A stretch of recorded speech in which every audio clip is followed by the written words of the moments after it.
Hello, friends and relatives. Whatever your time zone is, good afternoon from Auckland, New Zealand. I want to invite you for another Bible reading. Please join and read with me the words of God in the Holy Bible. I am going to read 3 chapters today from the book of Deuteronomy, specifically chapters 19 to 21. So we start now on chapter 19. When the Lord your God has cut off the nations whose land the Lord your God is giving you, and you dispossess them and dwell in their cities and in their houses, you shall separate 3 cities for yourself in the midst of your land, which the Lord your God is giving you to possess. You shall prepare roads for yourself, and divide into 3 parts the territory of your land, which the Lord your God is giving you to inherit, that any manslayer may flee there. And this is the case of the manslayer who flees there, that he may live. Whoever kills his neighbor unintentionally, not having hated him in the time past, as when a man goes to the woods with his neighbor to cut timber, and his hand swings a stroke with the axe to cut down the tree, and the head slips from the handle and strikes his neighbor so that he dies, he shall flee to one of these cities and live.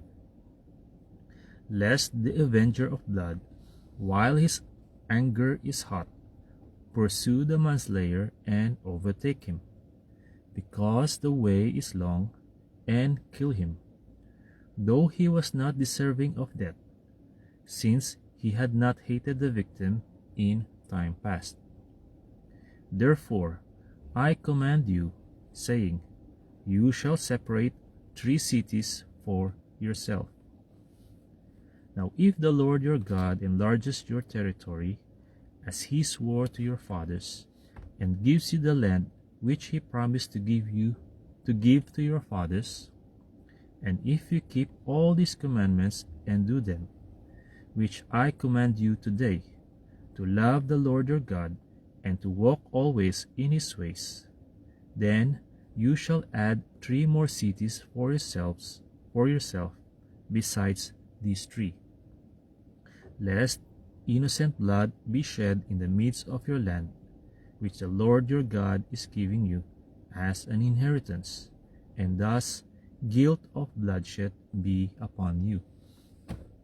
But if anyone hates his neighbor, lies in wait for him, rises against him, and strikes him mortally, so that he dies and he flees to one of these cities, then the elders of his city shall send and bring him from there, and deliver him over to the hand of the avenger of blood, that he may die. Your eye shall not pity him, but you shall put away the guilt of innocent blood from Israel, that it may go well with you.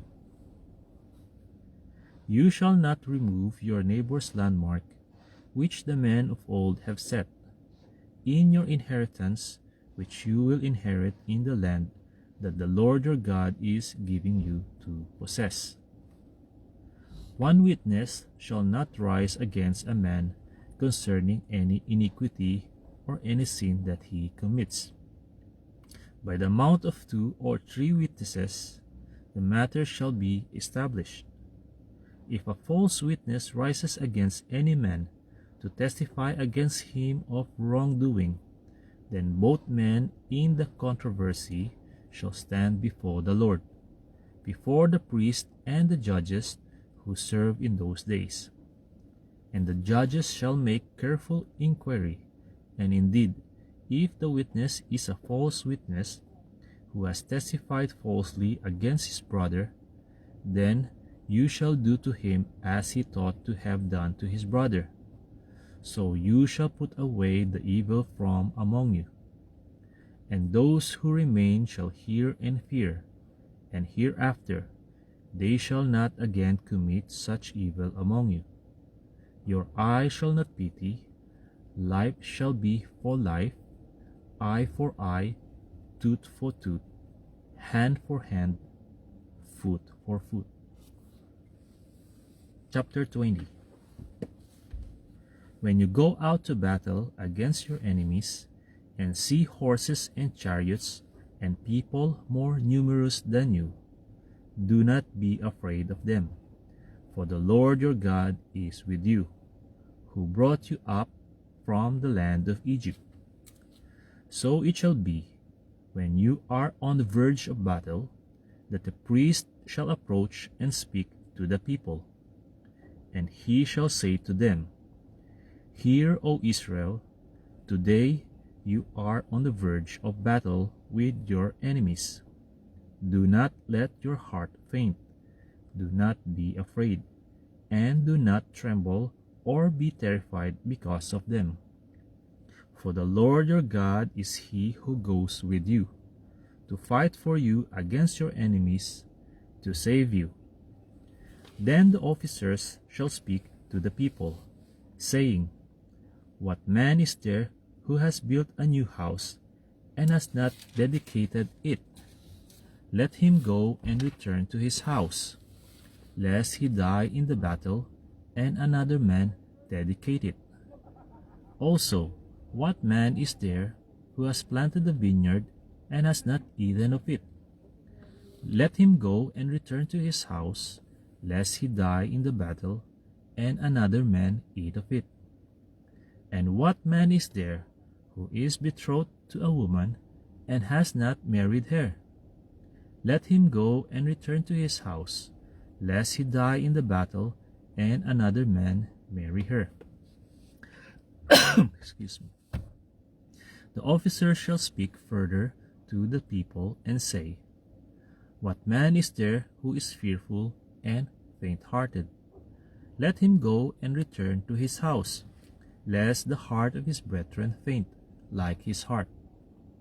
And so it shall be, when the officers have finished speaking to the people, that they shall make captains of the armies to lead the people. When you go near a city to fight against it, then proclaim an offer of peace to it. And it shall be that if they accept your offer of peace, and open to you, then all the people who are found in it shall be placed under tribute to you, and serve you.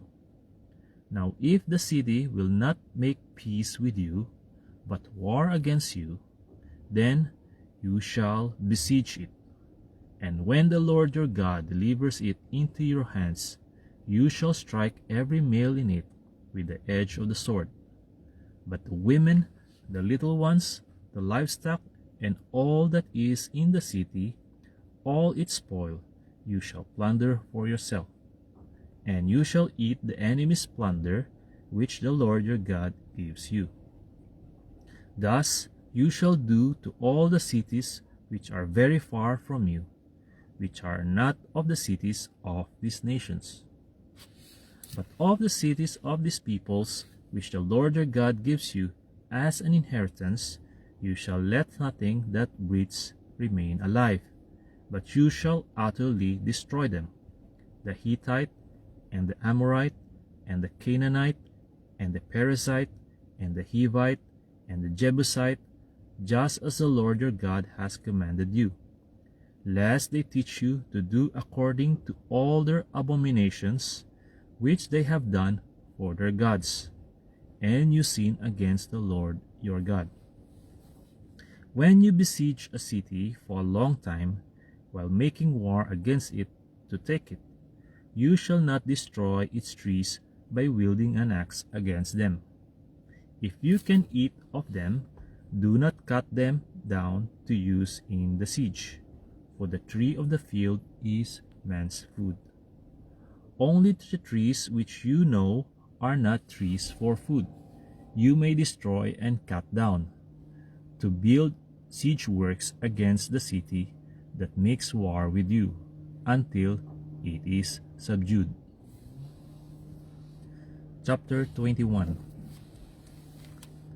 If anyone is found slain, lying in the field in the land which the Lord your God is giving you to possess, and it is not known who killed him, then your elders and your judges shall go out and measure the distance from the slain man to the surrounding cities.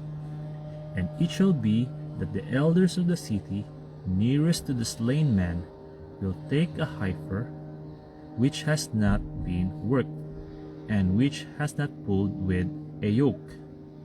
The elders of that city shall bring the heifer down to a valley with flowing water, which is neither plowed nor sown, and they shall break the heifer's neck there in the valley. Then the priests, the sons of Levi, shall come near, for the Lord your God has chosen them to minister to him, and to bless in the name of the Lord. By their word, every controversy and every assault shall be settled. And all the elders of the city nearest to the slain man shall wash their hands over the heifer, whose neck was broken in the valley. Then they shall answer and say, Our hands have not shed this blood, nor have our eyes seen it. Provide atonement, O Lord, for your people Israel, whom you have redeemed, and do not lay innocent blood to the charge of your people Israel. And atonement shall be provided on their behalf for the blood. So you shall put away the guilt of innocent blood from among you when you do what is right in the sight of the Lord. When you go out to war against your enemies, and the Lord your God delivers them into your hand, and you take them captive, and you see among the captives a beautiful woman, and desire her, and would take her for your wife, then you shall bring her home to your house, and she shall shave her head and trim her nails. She shall put off the clothes of her captivity, remain in your house, and mourn her father and her mother a full month. After that you may go in to her and be her husband, and she shall be your wife. And it shall be, if you have no delight in her, then you shall set her free, but you certainly shall not sell her for money. You shall not treat her brutally, because you have humbled her. If a man has two wives, one loved and the other unloved, and they have borne him children, both the loved and the unloved, and if the firstborn son is of her who is unloved, then it shall be, on the day he bequeaths his possession to his sons, that he must now bestow firstborn status on the son of the loved wife in preference to the son of the unloved, the true firstborn.